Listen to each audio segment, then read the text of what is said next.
英語聞き流しリスニング、英語テキストと MP3 ダウンロード、その他の物語はホームページからお聞きいただけます。88thpp.com 88thpp.com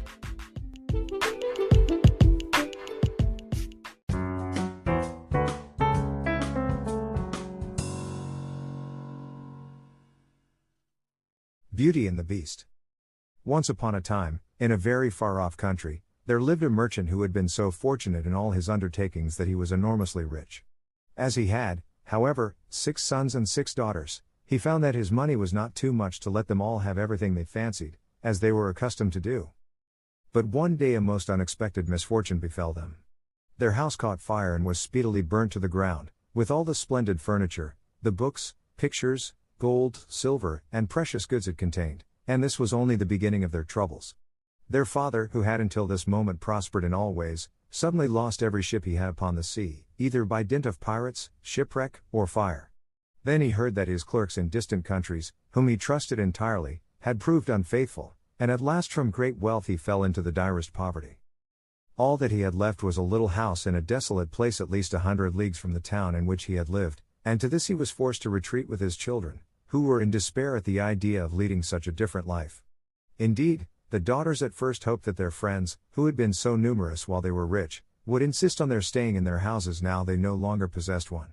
But they soon found that they were left alone, and that their former friends even attributed their misfortunes to their own extravagance, and showed no intention of offering them any help. So nothing was left for them but to take their departure to the cottage, which stood in the midst of a dark forest, and seemed to be the most dismal place upon the face of the earth. As they were too poor to have any servants, the girls had to work hard, like peasants, and the sons, for their part, cultivated the fields to earn their living. Roughly clothed, and living in the simplest way, the girls regretted unceasingly the luxuries and amusements of their former life. Only the youngest tried to be brave and cheerful. She had been as sad as anyone when misfortune overtook her father, but, soon recovering her natural gaiety, she set to work to make the best of things, to amuse her father and brothers as well as she could, and to try to persuade her sisters to join her in dancing and singing. But they would do nothing of the sort, and, because she was not as doleful as themselves, they declared that this miserable life was all she was fit for. But she was really far prettier and cleverer than they were. Indeed, she was so lovely that she was always called Beauty. After 2 years, when they were all beginning to get used to their new life, something happened to disturb their tranquility. Their father received the news that one of his ships, which he had believed to be lost, had come safely into port with a rich cargo. All the sons and daughters at once thought that their poverty was at an end, and wanted to set out directly for the town. But their father, who was more prudent, begged them to wait a little, and, though it was harvest time, and he could ill be spared, determined to go himself first, to make inquiries.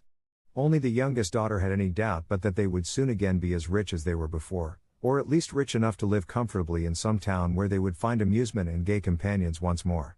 So they all loaded their father with commissions for jewels and dresses which it would have taken a fortune to buy. Only Beauty, feeling sure that it was of no use, did not ask for anything. Her father, noticing her silence, said, "And what shall I bring for you, Beauty?" "The only thing I wish for is to see you come home safely," she answered. But this only vexed her sisters, who fancied she was blaming them for having asked for such costly things. Her father, however, was pleased, that as he thought that at her age she certainly ought to like pretty presents, he told her to choose something. "Well, dear father," she said, "as you insist upon it, I beg that you will bring me a rose. I have not seen one since we came here, and I love them so much." So the merchant set out and reached the town as quickly as possible, but only to find that his former companions, believing him to be dead, had divided between them the goods which the ship had brought, and after 6 months of trouble and expense he found himself as poor as when he started, having been able to recover only just enough to pay the cost of his journey. To make matters worse, he was obliged to leave the town in the most terrible weather, so that by the time he was within a few leagues of his home he was almost exhausted with cold and fatigue. Though he knew it would take some hours to get through the forest, he was so anxious to be at his journey's end that he resolved to go on, but night overtook him, and the deep snow and bitter frost made it impossible for his horse to carry him any further. Not a house was to be seen. The only shelter he could get was the hollow trunk of a great tree, and there he crouched all the night, which seemed to him the longest he had ever known. In spite of his weariness the howling of the wolves kept him awake, and even when at last the day broke he was not much better off, for the falling snow had covered up every path, and he did not know which way to turn. At length he made out some sort of track, and though at the beginning it was so rough and slippery that he fell down more than once, it presently became easier, and led him into an avenue of trees which ended in a splendid castle. It seemed to the merchant very strange that no snow had fallen in the avenue, which was entirely composed of orange trees, covered with flowers and fruit. When he reached the first court of the castle he saw before him a flight of agate steps, and went up them, and passed through several splendidly furnished rooms. The pleasant warmth of the air revived him, and he felt very hungry, but there seemed to be nobody in all this vast and splendid palace whom he could ask to give him something to eat. Deep silence reigned everywhere, and at last, tired of roaming through empty rooms and galleries, he stopped in a room smaller than the rest, where a clear fire was burning and a couch was drawn up closely to it. Thinking that this must be prepared for someone who was expected, he sat down to wait till he should come, and very soon fell into a sweet sleep. When his extreme hunger wakened him after several hours, he was still alone, but a little table, upon which was a good dinner, had been drawn up close to him, and, as he had eaten nothing for 24 hours, he lost no time in beginning his meal, hoping that he might soon have an opportunity of thanking his considerate entertainer, whoever it might be. But no one appeared, and even after another long sleep, from which he awoke completely refreshed, there was no sign of anybody, though a fresh meal of dainty cakes and fruit was prepared upon the little table at his elbow. Being naturally timid, the silence began to terrify him, and he resolved to search once more through all the rooms, but it was of no use. Not even a servant was to be seen, there was no sign of life in the palace.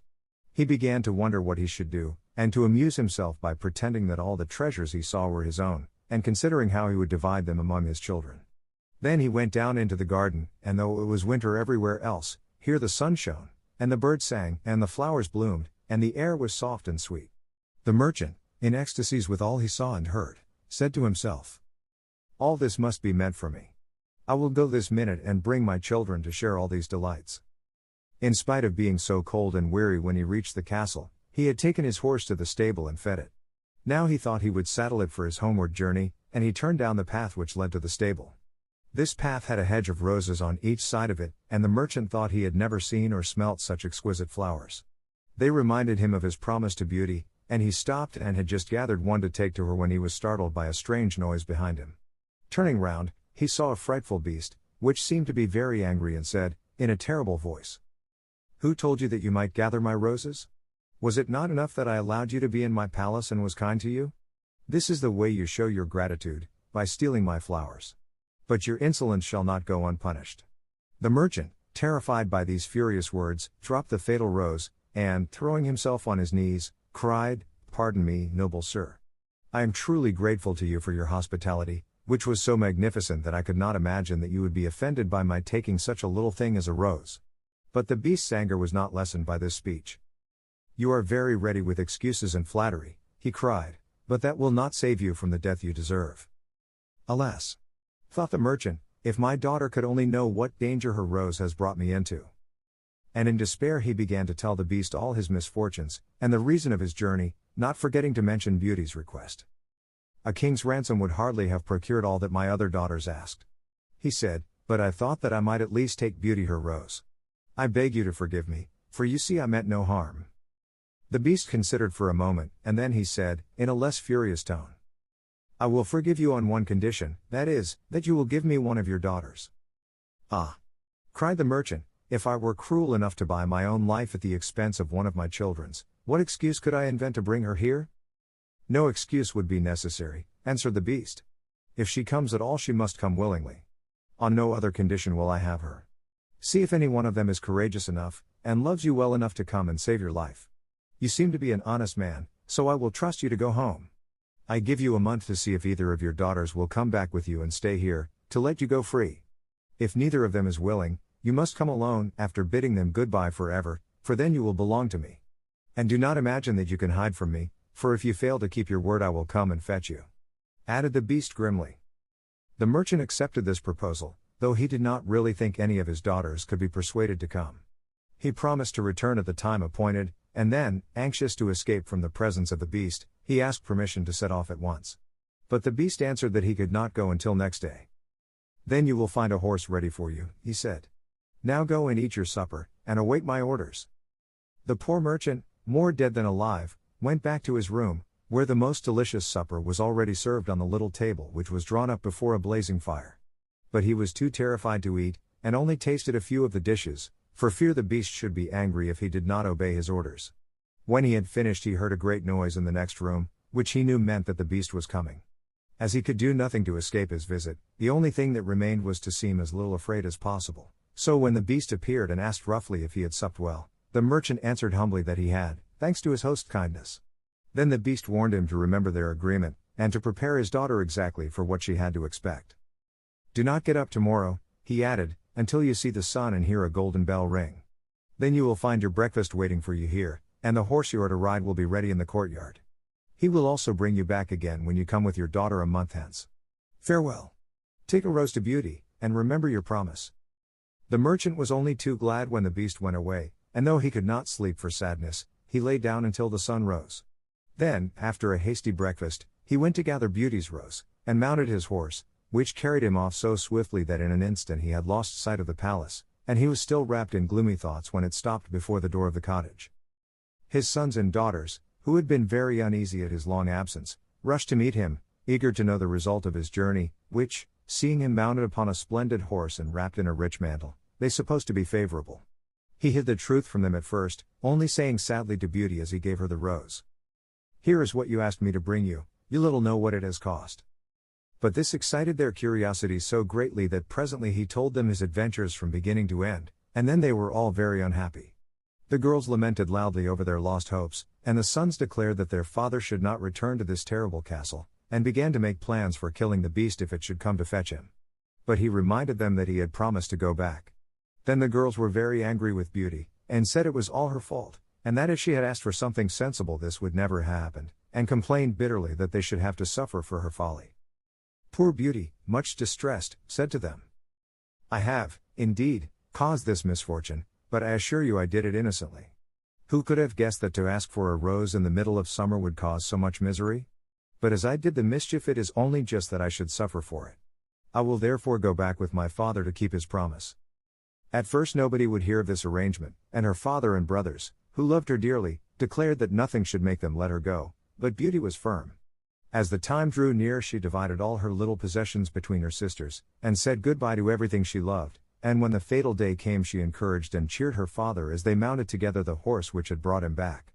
It seemed to fly rather than gallop, but so smoothly that Beauty was not frightened. Indeed, she would have enjoyed the journey if she had not feared what might happen to her at the end of it. Her father still tried to persuade her to go back, but in vain.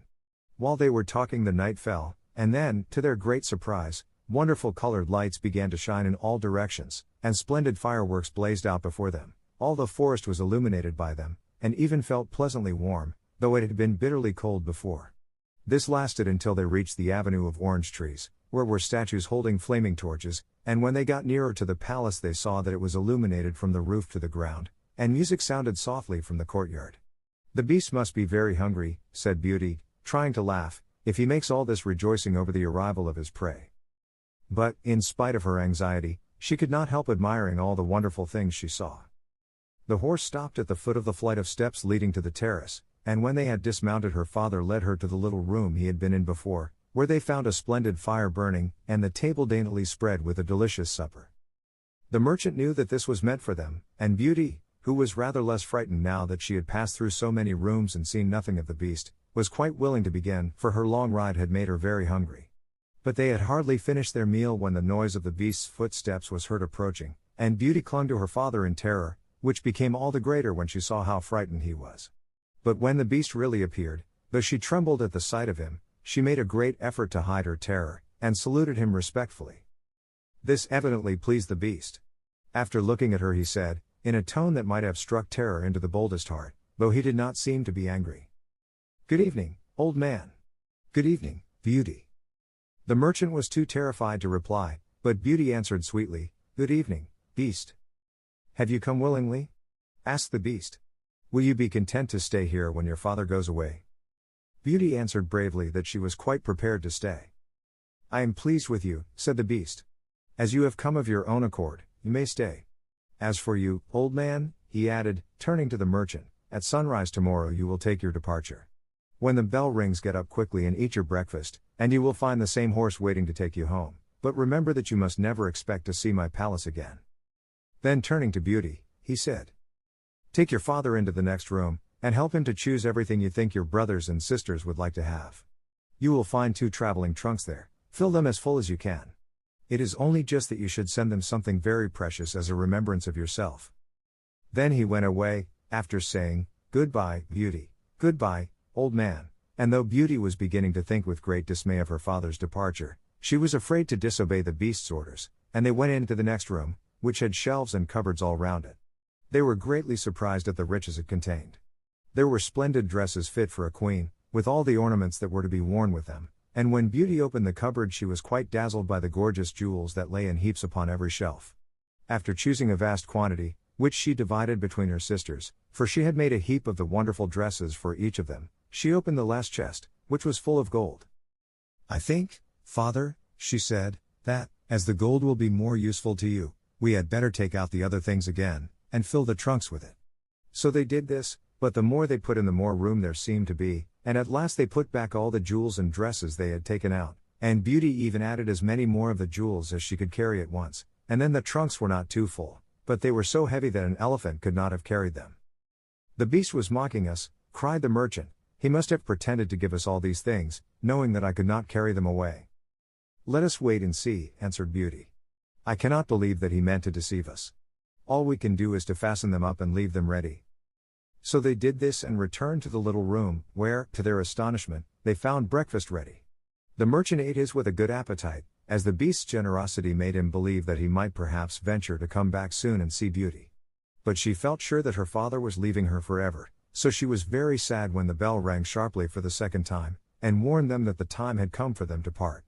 They went down into the courtyard, where 2 horses were waiting, one loaded with the 2 trunks, the other for him to ride. They were pawing the ground in their impatience to start, and the merchant was forced to bid Beauty a hasty farewell, and as soon as he was mounted he went off at such a pace that she lost sight of him in an instant. Then Beauty began to cry, and wandered sadly back to her own room.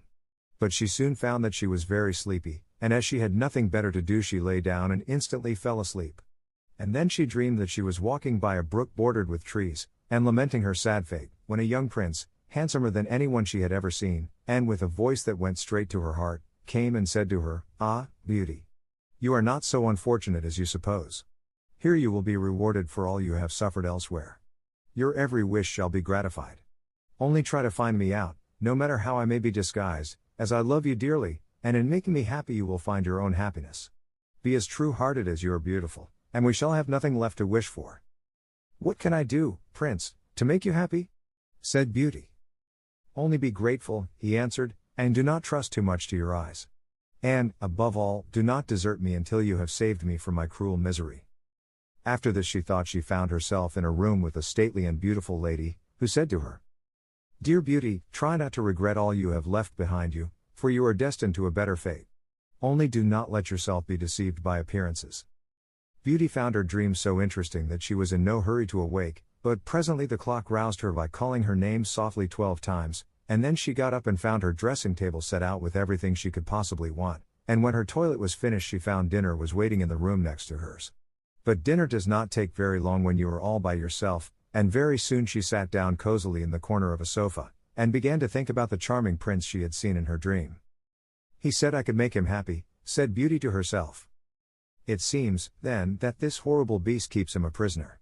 How can I set him free? I wonder why they both told me not to trust to appearances? I don't understand it. But, after all, it was only a dream, so why should I trouble myself about it? I had better go and find something to do to amuse myself."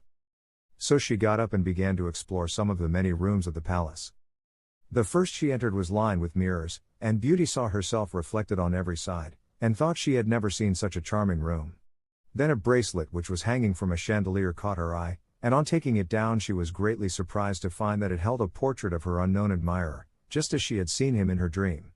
With great delight she slipped the bracelet on her arm, and went on into a gallery of pictures, where she soon found a portrait of the same handsome prince, as large as life, and so well painted that as she studied it he seemed to smile kindly at her. Tearing herself away from the portrait at last, she passed through into a room which contained every musical instrument under the sun, and here she amused herself for a long while in trying some of them, and singing until she was tired. The next room was a library, and she saw everything she had ever wanted to read, as well as everything she had read, and it seemed to her that a whole lifetime would not be enough to even read the names of the books, there were so many. By this time it was growing dusk, and wax candles in diamond and ruby candlesticks were beginning to light themselves in every room. Beauty found her supper served just at the time she preferred to have it, but she did not see anyone or hear a sound, and, though her father had warned her that she would be alone, she began to find it rather dull. But presently she heard the beast coming, and wondered tremblingly if he meant to eat her up now. However, as he did not seem at all ferocious, and only said gruffly, "Good evening, Beauty," she answered cheerfully and managed to conceal her terror. Then the beast asked her how she had been amusing herself, and she told him all the rooms she had seen. Then he asked if she thought she could be happy in his palace, and Beauty answered that everything was so beautiful that she would be very hard to please if she could not be happy. And after about an hour's talk, Beauty began to think that the beast was not nearly so terrible as she had supposed at first. Then he got up to leave her and said in his gruff voice, "Do you love me, Beauty? Will you marry me?" "Oh! What shall I say?" cried Beauty, for she was afraid to make the beast angry by refusing. "Say yes or no without fear," he replied. "Oh! No, beast," said Beauty hastily. "Since you will not, good night, Beauty," he said. And she answered, "Good night, beast," very glad to find that her refusal had not provoked him. And after he was gone she was very soon in bed and asleep, and dreaming of her unknown prince. She thought he came and said to her, "Ah, Beauty! Why are you so unkind to me? I fear I am fated to be unhappy for many a long day still." And then her dreams changed, but the charming prince figured in them all, and when morning came her first thought was to look at the portrait, and see if it was really like him, and she found that it certainly was. This morning she decided to amuse herself in the garden, for the sun shone, and all the fountains were playing, but she was astonished to find that every place was familiar to her, and presently she came to the brook where the myrtle trees were growing where she had first met the prince in her dream, and that made her think more than ever that he must be kept a prisoner by the beast. When she was tired she went back to the palace, and found a new room full of materials for every kind of work, ribbons to make into bows, and silks to work into flowers. Then there was an aviary full of rare birds, which were so tame that they flew to Beauty as soon as they saw her, and perched upon her shoulders and her head. "Pretty little creatures," she said, "how I wish that your cage was nearer to my room, that I might often hear you sing."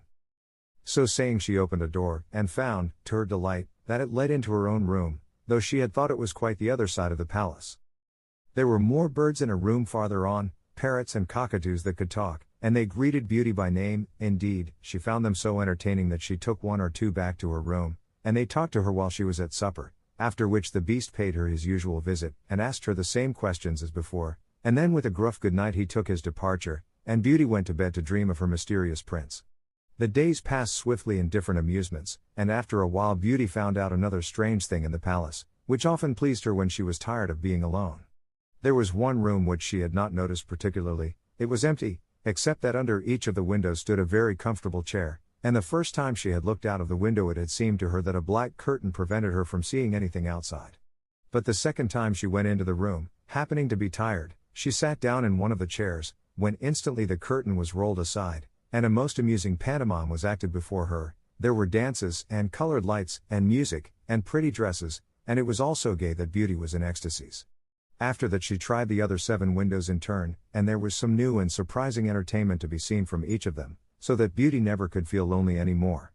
Every evening after supper the beast came to see her, and always before saying good night asked her in his terrible voice, "Beauty, will you marry me?" And it seemed to Beauty, now she understood him better, that when she said, "No, beast," he went away quite sad. But her happy dreams of the handsome young prince soon made her forget the poor beast, and the only thing that at all disturbed her was to be constantly told to distrust appearances, to let her heart guide her, and not her eyes, and many other equally perplexing things, which, consider as she would, she could not understand. So everything went on for a long time, until at last, happy as she was, Beauty began to long for the sight of her father and her brothers and sisters, and one night, seeing her look very sad, the beast asked her what was the matter. Beauty had quite ceased to be afraid of him. Now she knew that he was really gentle in spite of his ferocious looks and his dreadful voice. So she answered that she was longing to see her home once more. Upon hearing this the beast seemed sadly distressed, and cried miserably, "Ah! Beauty, have you the heart to desert an unhappy beast like this? What more do you want to make you happy? Is it because you hate me that you want to escape?" "No, dear beast," answered Beauty softly, "I do not hate you, and I should be very sorry never to see you any more, but I long to see my father again. Only let me go for 2 months, and I promise to come back to you and stay for the rest of my life." The beast, who had been sighing dolefully while she spoke, now replied, "I cannot refuse you anything you ask, even though it should cost me my life. Take the 4 boxes you will find in the room next to your own, and fill them with everything you wish to take with you. But remember your promise and come back when the 2 months are over, or you may have cause to repent it, for if you do not come in good time you will find your faithful beast dead. You will not need any chariot to bring you back. Only say goodbye to all your brothers and sisters the night before you come away, and when you have gone to bed turn this ring round upon your finger and say firmly, 'I wish to go back to my palace and see my beast again.' Good night, beauty. Fear nothing, sleep peacefully, and before long you shall see your father once more."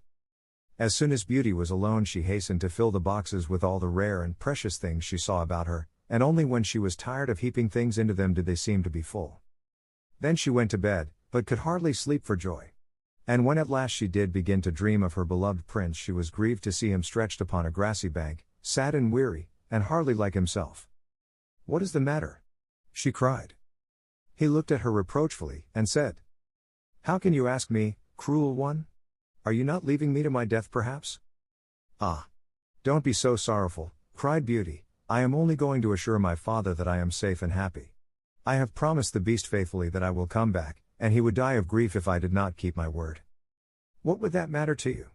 said the prince. "Surely you would not care?" "Indeed, I should be ungrateful if I did not care for such a kind beast," cried Beauty indignantly. "I would die to save him from pain. I assure you it is not his fault that he is so ugly." Just then a strange sound woke her. Someone was speaking not very far away, and opening her eyes she found herself in a room she had never seen before, which was certainly not nearly so splendid as those she was used to in the beast's palace. Where could she be? She got up and dressed hastily, and then saw that the boxes she had packed the night before were all in the room. While she was wondering by what magic the beast had transported them and herself to this strange place she suddenly heard her father's voice, and rushed out and greeted him joyfully. Her brothers and sisters were all astonished at her appearance, as they had never expected to see her again, and there was no end to the questions they asked her. She had also much to hear about what had happened to them while she was away, and of her father's journey home. But when they heard that she had only come to be with them for a short time, and then must go back to the beast's palace forever, they lamented loudly. Then Beauty asked her father what he thought could be the meaning of her strange dreams, and why the prince constantly begged her not to trust to appearances. After much consideration, he answered, "You tell me yourself that the beast, frightful as he is, loves you dearly and deserves your love and gratitude for his gentleness and kindness. I think the prince must mean you to understand that you ought to reward him by doing as he wishes you to, in spite of his ugliness." Beauty could not help seeing that this seemed very probable. Still, when she thought of her dear prince who was so handsome, she did not feel at all inclined to marry the beast. At any rate, for 2 months she need not decide, but could enjoy herself with her sisters. But though they were rich now, and lived in town again, and had plenty of acquaintances, Beauty found that nothing amused her very much, and she often thought of the palace, where she was so happy, especially as at home she never once dreamed of her dear prince, and she felt quite sad without him. Then her sisters seemed to have got quite used to being without her, and even found her rather in the way, so she would not have been sorry when the 2 months were over but for her father and brothers, who begged her to stay, and seemed so grieved at the thought of her departure that she had not the courage to say goodbye to them. Every day when she got up she meant to say it at night, and when night came she put it off again, until at last she had a dismal dream which helped her to make up her mind. She thought she was wandering in a lonely path in the palace gardens, when she heard groans which seemed to come from some bushes hiding the entrance of a cave, and running quickly to see what could be the matter, she found the beast stretched out upon his side, apparently dying. He reproached her faintly with being the cause of his distress, and at the same moment a stately lady appeared, and said very gravely, "Ah! Beauty, you are only just in time to save his life. See what happens when people do not keep their promises. If you had delayed 1 day more, you would have found him dead." Beauty was so terrified by this dream that the next morning she announced her intention of going back at once, and that very night she said goodbye to her father and all her brothers and sisters, and as soon as she was in bed she turned her ring round upon her finger, and said firmly, "I wish to go back to my palace and see my beast again," as she had been told to do. Then she fell asleep instantly, and only woke up to hear the clock saying "Beauty, Beauty" 12 times in its musical voice, which told her at once that she was really in the palace once more. Everything was just as before, and her birds were so glad to see her. But Beauty thought she had never known such a long day, for she was so anxious to see the beast again that she felt as if supper time would never come. But when it did come and no beast appeared, she was really frightened. So, after listening and waiting for a long time, she ran down into the garden to search for him. Up and down the paths and avenues ran poor Beauty, calling him in vain, for no one answered, and not a trace of him could she find, until at last, quite tired, she stopped for a minute's rest, and saw that she was standing opposite the shady path she had seen in her dream. She rushed down it, and, sure enough, there was the cave, and in it lay the beast, asleep, as Beauty thought. Quite glad to have found him, she ran up and stroked his head, but, through horror, he did not move or open his eyes. "Oh!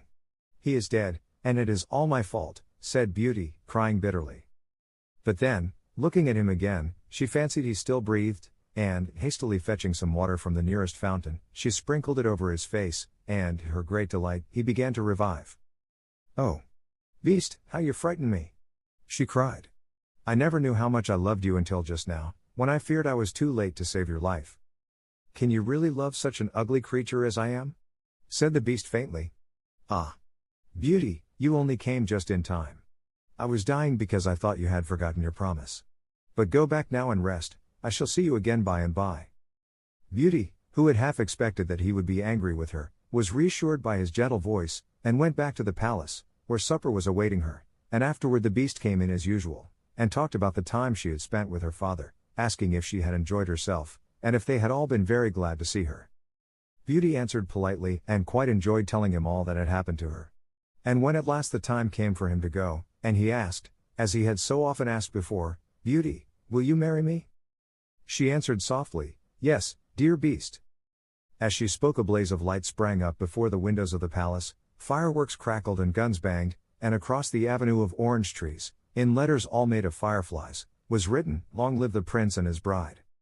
Turning to ask the beast what it could all mean, Beauty found that he had disappeared, and in his place stood her long-loved prince. At the same moment the wheels of a chariot were heard upon the terrace, and two ladies entered the room. One of them Beauty recognized as the stately lady she had seen in her dreams, the other was also so grand and queenly that Beauty hardly knew which to greet first. But the one she already knew said to her companion, "Well, Queen, this is Beauty, who has had the courage to rescue your son from the terrible enchantment. They love one another, and only your consent to their marriage is wanting to make them perfectly happy." "I consent with all my heart," cried the Queen. "How can I ever thank you enough, charming girl, for having restored my dear son to his natural form?" And then she tenderly embraced Beauty and the prince, who had meanwhile been greeting the fairy and receiving her congratulations. "Now," said the fairy to Beauty, "I suppose you would like me to send for all your brothers and sisters to dance at your wedding?" And so she did, and the marriage was celebrated the very next day with the utmost splendor, and Beauty and the prince lived happily ever after.「